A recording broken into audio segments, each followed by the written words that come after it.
Hello again everyone, welcome back again di Bitcoin Update. Welcome back again buat teman-teman bull bull boy teman-teman sekalian ya. Yang bear boy geser dulu. Ya, kita ngelihat progres market pada hari ini tentu saja sangat menyenangkan sekali ya. Terlihat momentumnya baik sekali dan tampaknya discussion kita kemarin udah cukup jelas sekali ya. Kita ngomongin soal bagaimana government shutdown itu menjadi sentimen yang sangat negatif, tapi market seperti yang saya katakan sebelumnya juga ya, bahwa periode government shutdown yang terjadi pada 2018 itu tidak tunggal tapi disertai dengan adanya rate hike oleh the Federal Reserve gitu. Jadi the Fed lagi naikin suku bunga. Kalau sekarang kan posisinya enggak, teman-teman. Terbalik gitu ya. Dan seperti yang kemarin kita lihat juga, historical data menunjukkan kalau S&P 500 itu cenderung rebound after adanya government shutdown.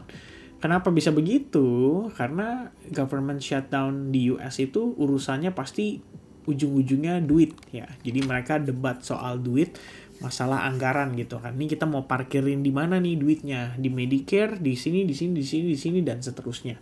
Ya, technically government spending mendukung ekonomi untuk naik juga, dan pada akhirnya menciptakan atau meningkatkan inflasi kembali. Pada mata uangnya juga tentu saja akan jadi melemah, dan otomatis whales pasti akan cari alternatif untuk pilih aset-aset yang mungkin lebih baik daripada mereka pegang mata uangnya. Kira-kira begitu ya teman-teman ya. So, ya langsung aja kita kasih update sedikit ya terkait dengan progres hari ini. Jadi ADP non-farm employment dirilis dalam keadaan sangat negatif guys. Bahkan minus ya, bukan plus loh. Ini negatif gitu. Nah, kalau kita lihat, data itu nggak bisa kita validasi nih masalahnya. Karena gara-gara government shutdown, BLS tidak akan rilis NFP, data NFP dan data unemployment rate yang harusnya keluarnya minggu ini gitu kan. Jadi kondisi ini akan sangat membuat kita itu jadi kerepotan ya. Dalam artian akan ya bisa dibilang tidak terlalu banyak data yang bisa kita bedah gitu. Paling PMI yang akan dirilis hari Jumat. And then nextnya ya kita nggak tahu ya sampai kapan gitu kan. Cuman kalau estimasi ya beberapa orang bilang sih, termasuk di sini salah satunya si siapa itu namanya, wakilnya si Donald Trump ya, dia sendiri bilang at least 3 hari gitu. Ini kemungkinan 3 hari ya, berarti mereka akan nego-nego terus sampai akhirnya tercapai kesepakatan, baru kemudian aktivitasnya bisa berlanjut gitu. Ya sebenarnya sih kalau saya nggak terlalu concern ya, pada dasarnya kalau kita ngeliat kondisi kayak sekarang ini, Bitcoin baik-baik aja kok, keep running gitu. SPX atau S&P 500, guess what guys? Bullish ya. Dia even creating apa yang namanya new all-time high. So, S&P 500 new all-time high, Bitcoin ongoing nanjak. Ya, masih ketinggalan ya. Skornya masih jauh teman-teman sekalian ya, di compare dengan S&P, Nasdaq dan kawan-kawan gitu. Tapi overallnya udah bagus gitu. Saya sih nggak terlalu khawatir ya teman-teman. Memang dari kemarin waktu banyak yang nanya ke saya kayak, Vin, US government shutdown gimana dampaknya? I don't think it's very very impactful ya. Mengingat tahun-tahun sebelumnya juga ada banyak isu kayak gitu dan akhirnya market biasa aja gitu. Jadi less impactful.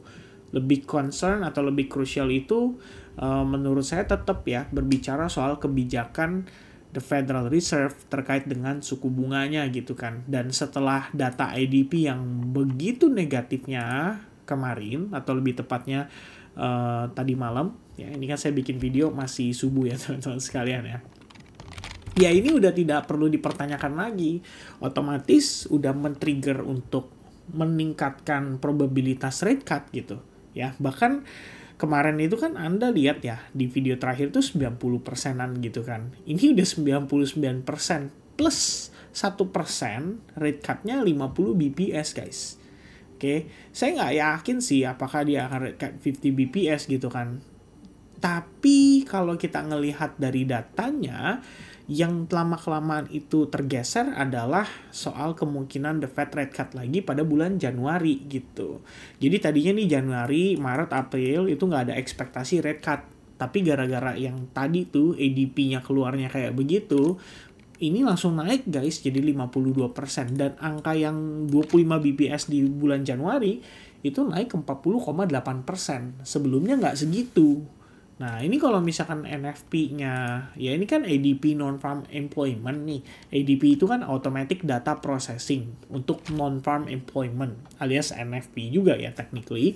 Nah, saat nanti government udah aktif kembali, NFP-nya dirilis, unemployment rate-nya dirilis, itu kira-kira gimana ya kan? Kalau misalkan ternyata sesuai dengan dugaan banyak orang yang mengkhawatirkan pertumbuhan tenaga kerja di US akan semakin melambat, otomatis dorongan ini akan menjadi lebih tinggi. Bahkan 50 BPS cut itu bisa sampai 10%-an gitu, yang sebenarnya tetap nggak mungkin, cuman itu meningkatkan keyakinan market dong untuk lebih confident dalam holding risk on asset gitu.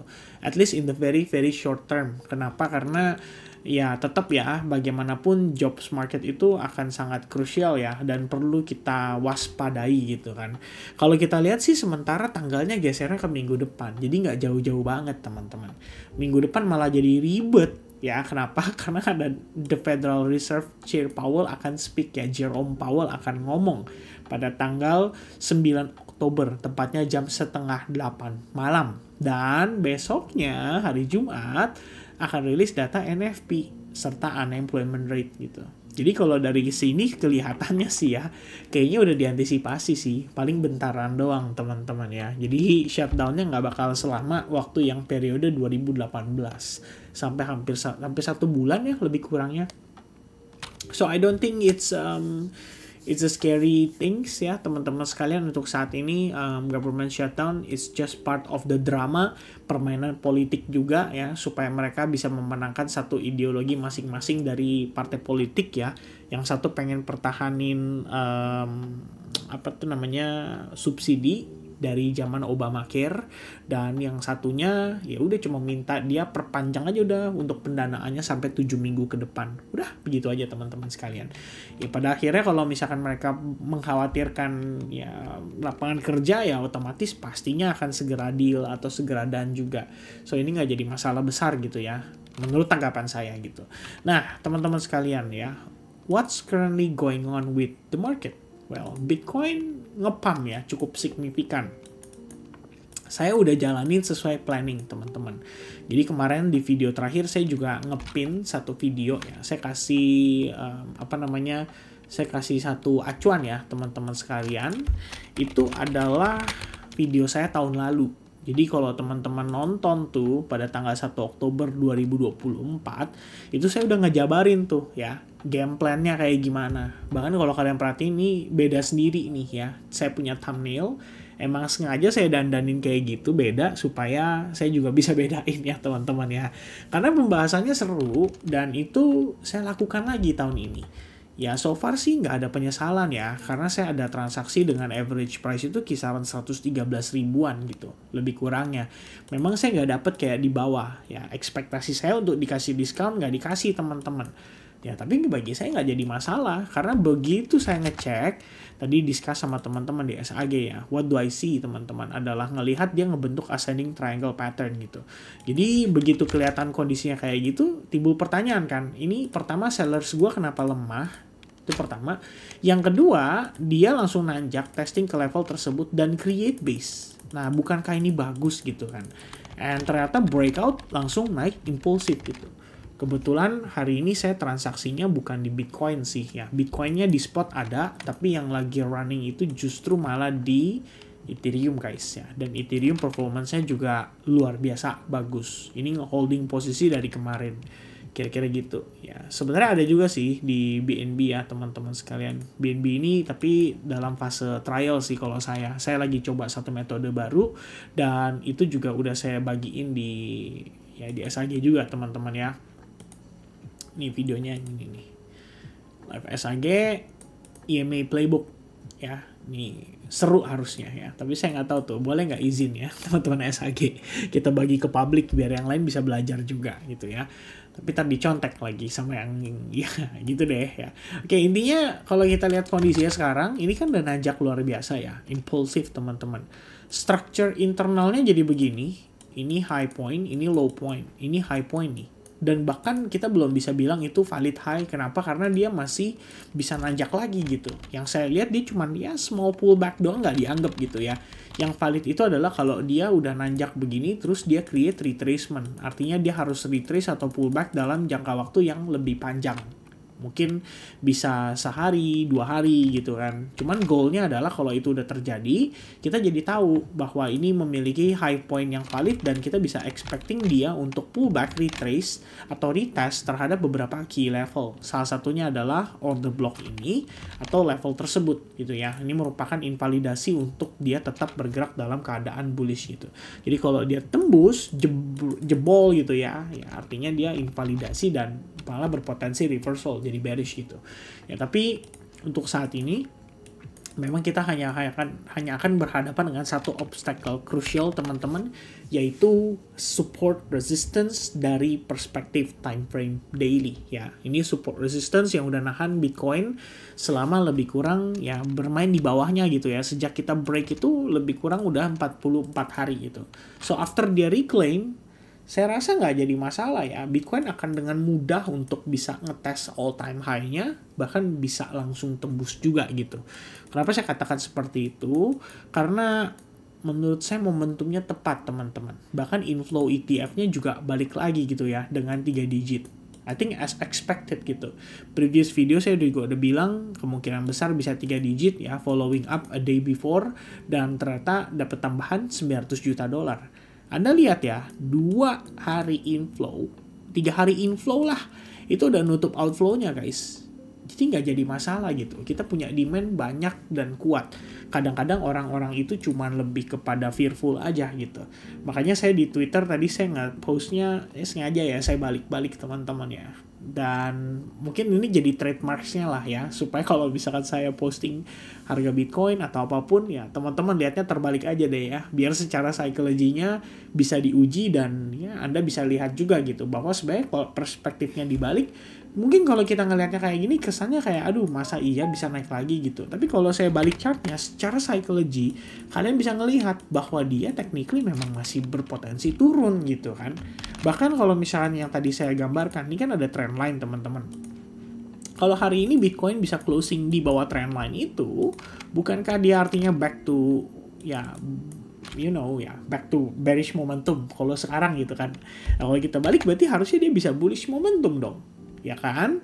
Nah, walaupun tidak artinya tidak semerta-merta tidak ada retracement-nya gitu. Pullback tetap ada. Bisa jadi ada retest internalnya, mungkin dia bisa pullback sampai ke sini gitu. Tapi bukan berarti itu langsung dicap sebagai ya potential bear market gitu ya. Karena kita ngelihat it's not that bearish. Ya, it's not that bearish actually. Malah kalau misalnya teman-teman bilang kemarin kayak, Vin lu lihat deh ada trend line gitu. Saya lihat ada beberapa orang ya nge-share saya trend line kayak gini. Dia bilang katanya, Vin ini breakdown nih dari trend line. Iya bener, boleh juga kamu ngeliat kayak gitu. Tapi setelah dia mau-fake out itu, artinya kan ini jadi bear trap. Nah pertanyaannya kalau jadi bear trap, kamu bisa objektif nggak? Flip your bias back to bullish again gitu kan, dengan kondisinya yang ada saat ini. Dan kalau misalnya teman-teman harusnya objektif, ya harusnya Anda bisa lihat ini juga. Kira-kira begitu. Ya, so for now SNR-nya holding di kisaran level 117.300.